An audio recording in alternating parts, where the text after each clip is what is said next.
இலங்கையில் சிறைச்சாலை பேருந்தை குறிவைத்து கிளைமோர் குண்டு தாக்குதலை நடத்த திட்டமிட்டிருந்தமை தொடர்பிலான தகவல் வெளியாகியுள்ளது. பாதாள உலக தலைவர் ஹரகட்டாவை நீதிமன்றத்துக்கு அழைத்து வரும்போது சிறைச்சாலை பேருந்தை குறிவைத்து கிளைமோர் குண்டு தாக்குதலை நடத்தி கொல்ல திட்டமிட்டிருந்ததாக குற்றப்புலனாய்வுத்துறை அதிகாரிகள் தெரிவித்துள்ளனர்.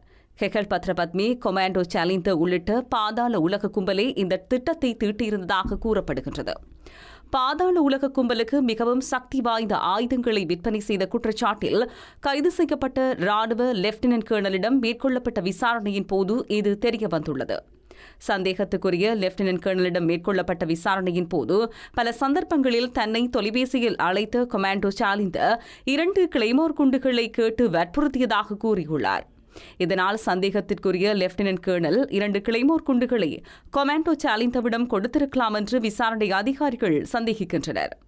பத்திரிகையாளராக மாறுவேடமிட்டு ஹரகட்டாவை கொல்லும் திட்டம் தோல்வியடைந்தால் அடுத்த தாக்குதல் திட்டமாக கெகல் பத்ரபத்மி மற்றும் கமாண்டோ சாலிந்த இந்த கிளைமோர் குண்டு தாக்குதலை நடத்த தயாராகியிருந்ததாக கூறப்படுகின்றது.